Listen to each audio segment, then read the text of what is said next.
Provérbios 23:7 diz assim: como o homem pensa, imagina, ele vive. Existe uma íntima relação sobre a qualidade da sua vida com a qualidade dos seus processos interiores. E a imagem que o autor de Provérbios usa não é simplesmente pensamento.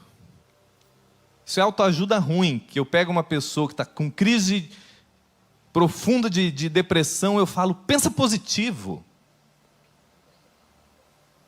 Isso arrebenta. Pega uma pessoa com crise de ansiedade e fala assim, para de ficar ansioso. Pensa que vai dar certo. Nem minha filha acredita nisso, gente. E você paga por isso. O que as Escrituras nos fazem entender, e quando você vai para o ambiente da filosofia, da psicanálise, você vê isso se reforçando.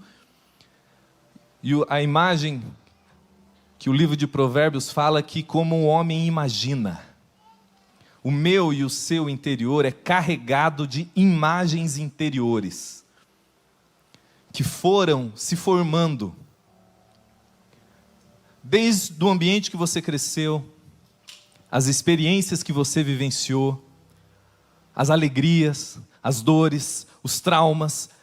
Não criou simplesmente um padrão mental, criou um padrão de imagem interior que, na maioria das vezes, inconsciente, você tem imagens sobre o que é o sucesso, o que é a derrota, o que o sexo significa, o que o dinheiro significa. E mais, quem você é.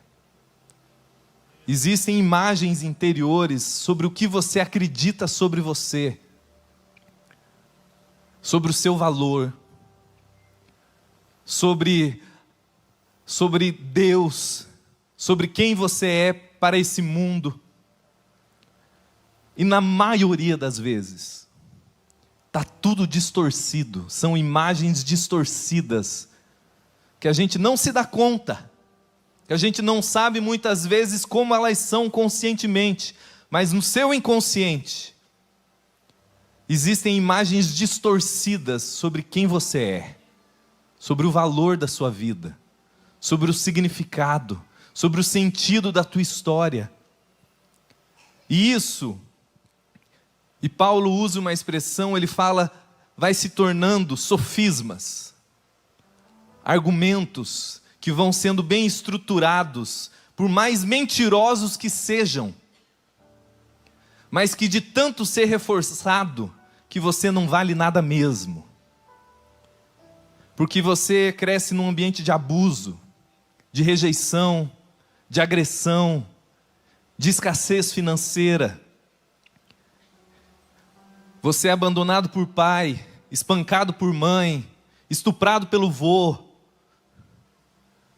Cresce num ambiente onde o que importa é você ter um corpo incrível, do padrão mais estético, que é quase impossível. Que o valor de uma pessoa é quanto dinheiro ela tem. E isso vai sendo introjetado dentro de você. Que você, sem se dar conta, você começa... Paulo vai dizer, esses sofismas se tornam em fortalezas interiores. E o que uma fortaleza é? Ela te impede de ir além daquilo. Vai limitando a sua vida. E você acha que é quebra de maldição, daí você faz 7 campanhas da maldição, e você faz constelação familiar, e você joga óleo na cabeça, e quando você vê, você volta para o ciclo. E volta para o ciclo. E volta para o ciclo.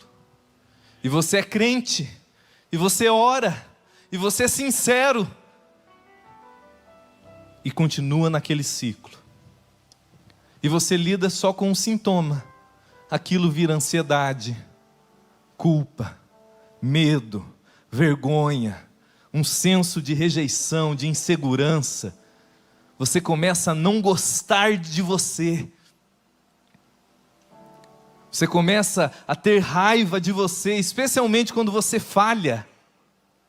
quando você peca, quando você faz aquilo que você sabe que está errado, mas você não consegue não fazer e você repete. E aquilo padrão vai se piorando com culpa, porque aonde há culpa e vergonha, o vício se enraiza. Como que a gente sai disso? Como que o Evangelho lida com isso? Na próxima reunião a gente continua. Mentira, brincadeira. Porque tem um relógio ali na minha frente. Estou brincando. Aí Paulo vai falar essa fala linda. Num ambiente onde as pessoas, no mundo grego, a igreja de Corinto, profundamente influenciado pelo pensamento grego, pelos filósofos, Paulo vai dizer: a maneira que nós lidamos com esses padrões não são naturais, não são armas humanas, não é grito de yes, de guerra, de ódio. Fala, as nossas armas, elas não são carnais, não são naturais, elas são poderosas em Deus, para destruir sofismas, para destruir fortalezas. E ele fala como? Levando cativo todo pensamento à obediência de Cristo. Do que ele está falando aqui? De uma transformação profunda dessas imagens interiores que você carrega. De uma realidade que penetra o íntimo do seu ser e que é capaz de destruir esses sofismas, esses enganos que fragmentaram a sua identidade, que enraizaram você na vergonha, no medo, na culpa, no vício. Num processo que o Novo Testamento chama de metanoia, de uma expansão de consciência, de uma renovação de entendimento. E como que isso acontece na prática? Começa pela admissão. Eu preciso admitir que eu estou sofrendo, que eu não dou conta, que eu não estou sabendo sair do negócio. Lembra que eu falei? Você não supera o que você nega. Os maiores escândalos religiosos, as explosões, que você fala, cara, aquele cara ali, olha o que aconteceu. Um escândalo sexual, financeiro. Na maioria das vezes, tem o safadão, manipulador, dissimulado, tem. Mas está cheio de gente honesta, sincera na fé e que explode. Por quê? Nega. Não fala. E nós, muitas vezes, na maneira que a gente prega, a gente estimula essa fantasia hipócrita.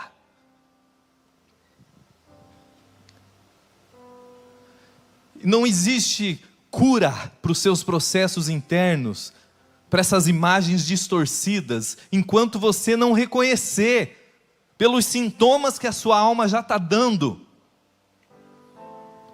que você está num caos interno e você precisa admitir. João 8,32 fala que a verdade nos liberta. E a verdade que nos liberta começa pela verdade sobre a sua realidade. De você olhar no espelho e falar, eu não sei sair daqui. Eu não sei. E o Evangelho, meus irmãos, a graça de Deus, é o ambiente perfeito para essa admissão. Por quê? Porque qual que é a dificuldade para mim e para você admitir o nosso caos? Porque na lógica do sistema, você é o que você sente. Você é o seu caos. Então, se eu estou com um pensamento promíscuo, com vício em pornografia, se eu estou pensando na vizinha, se eu estou com desejos confusos, e eu não sei lidar, como é que eu vou falar? Como é que eu vou admitir? Eu tenho vergonha, eu tenho medo, porque eu sou isso. Mas o Evangelho vira isso de ponta cabeça. Paulo vai dizer em 2 Coríntios 5, num contexto onde ele fala justamente desses conflitos com o corpo e com a alma, da angústia. Ele diz no verso 16, ele fala: mas de agora em diante, nós não lidamos com a nossa condição, com esses conflitos todos, do ponto de vista humano, do ponto de vista natural. Aí ele explica no verso 17 por quê. Ele fala: porque se alguém está em Cristo, já é uma nova criatura. Eu não sou isso, essa é a minha condição.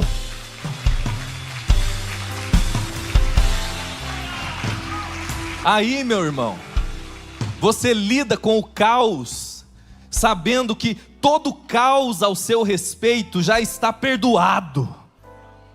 Você não é isso aí.